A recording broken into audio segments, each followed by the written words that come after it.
Hi guys. একটা কথা আমি ভেবেছিলাম সকালে একটু ভিডিও করব। হ্যাঁ, আমি ভোরেও দেখলাম অনেকগুলো নিউজ ফেসবুকে। এসআইআর নিয়ে আর কি অনেক কিছু দেখছি। চারিদিকে আর কি লুটে বেড়াচ্ছে। আমাদের কলকাতাতে ইয়েও হয়েছিল, মিটিং মিছিল হচ্ছে। আবার অনেককে বিভ্রান্ত দেওয়া হচ্ছে, ভয় দেখানো হচ্ছে যে হয়তো ওখানে গেলে হয়তো যাদের অ্যাকচুয়াল কিছু নেই, হয়তো না থাকতেই পারে, ঠিক আছে, কোনো কারণে চলে এসছে হয়তো। তো আমার মতে, আমি তো একটু পড়াশোনা করে দেখেছি ব্যাপারটা। হ্যাঁ, তো যারা আর কি ভয় পাচ্ছেন, হ্যাঁ, তারা কিন্তু ভয় পাবেন না। বা অনেকে হয়তো ফোন থাকে না। এবারে একটা জিনিস হচ্ছে, মানে শুধু যে ভোট নেওয়ার জন্য সেটাও কিন্তু নয়। হ্যাঁ, আর যে শুধু যে তাড়িয়ে দেবে, ওখানে আবার ওখানে যেখানে যাবে হয়তো সেখানে গিয়ে হয়তো খারাপ ব্যবহার করবে, সেটাও কিন্তু না। আমাদের সাহস জোগাতে হবে। আর মেন হচ্ছে ভয় খাওয়া যাবে না। ব্যাপারটা হচ্ছে কি, ফেসবুকে দেখছিলাম, মানে কিছু মানুষ দেখছি ব্যাংক থেকে টাকা তুলে নিচ্ছে। সেটা তুলতে পারে, তার কোনো ব্যাপার নেই, তুলতে পারে। আবার কিছু মানুষ দেখছি আবার মরে দিচ্ছে, মানে সুইসাইড করে নিচ্ছে ভয় আতঙ্কে। তাদের হয়তো বোঝানোর কেউ কেউ নেই হয়তো।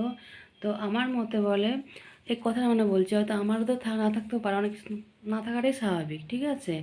তো আমাকে যখন একটা দেশ থেকে অন্য দেশে পাঠাবে, নিশ্চয়ই সরকারের হেফাজতেই পাঠাবে। তো ফার্স্টে নিশ্চয়ই পুলিশের ওখানে পাঠাবে, থানাতে।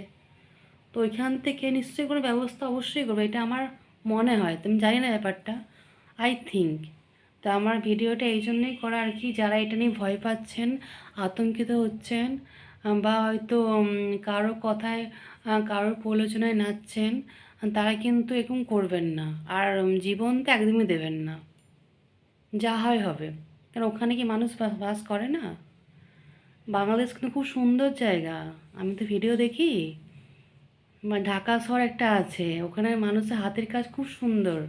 হ্যাঁ, তো যদি কেউ যেতে পারে ওই দেশে, না, সে বলবে আমি আসবো না বাংলাদেশ। আমি চলে যাবো। যেমন কোথায় মনে বলছি, আমাদের হয়তো অনেক কিছু কিন্তু নেই, তো আমি ওখানে গিয়ে ওদের কালচার শিখবো। তো কী আছে?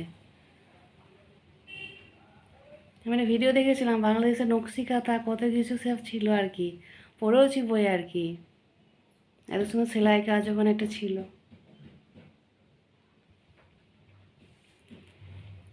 তো এটা আর কি, এই জন্য ছোটো একটা ভিডিও বানালাম আর কি, যে প্লিজ এসআর যারা আর কি ভয় পাচ্ছেন, সেটা কিন্তু ভয় পাবেন না।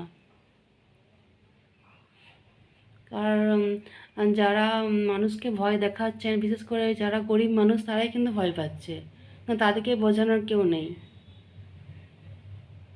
তা তাদের জন্য ভিডিওটা আমার করা। সরকার যখন পাঠাচ্ছে বা পাঠাবে, শুধু আমাদের এই দেশের কথা মানে এই এই ইয়ের কথা বলছি, এই স্টেটের কথা বলছি। আদার স্টেটেও তো অনেক জায়গা থেকে, অনেক ইউরোপ থেকে, এ থেকে সে থেকে দেশ থাকছে নাকি, তাদেরকেও নিশ্চয়ই পাঠাবে। তো নিশ্চয়ই একটা দেশ থেকে যখন অন্য দেশে পাঠানো হবে, নিশ্চয়ই কোনো ব্যবস্থা তো অবশ্যই থাকবে। এটা আমার মনে হয়, তারপর জানি না, আই থিঙ্ক থাকবে, থাকাটাই দরকার। হুট করে গিয়ে তো ওদের ফেলে দেবে না নাকি, তাই না? একটা কাউন্টও হবে যে ওই দেশের জনসংখ্যা কত। তার জন্যই ভয় তো পাবেন না। আর টাকা পয়সাও তুলতে পারেন, তবে জীবন দেবেন না। আর যারা পুরোটা জানেন, তারা কিন্তু একটু মনে আশ্বাস জোগাবেন। এটা একটু বললাম, আর কিছু না। আম, অত ডিটেলস আমি জানি না, কিন্তু আমার এটা মনে হয়, আই থিঙ্ক কিছু তো ব্যবস্থা করবেই ওখানে।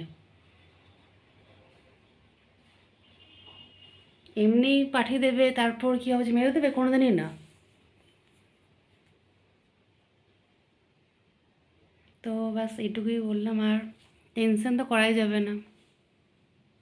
বিশেষ করে যাদের আর কি গ্রামগঞ্জে বাড়ি, তাদেরকে তো বলার কেউ থাকে না, তাদেরকে আর কি উস্কানোর লোক বেশি থাকে, উস্কিয়ে দেবে, এই হবে সেই হবে। তাদের জন্য স্পেশালি ভিডিওটা, যদি এই ভিডিওটা কেউ দেখে থাকে আর কি, তারা যেন সবাইকে বলে দেয় আর কি। এইটুকুই আর কি বলবো, আর কিছু না। ব্যাস, আর কিছু না। Tata, good night.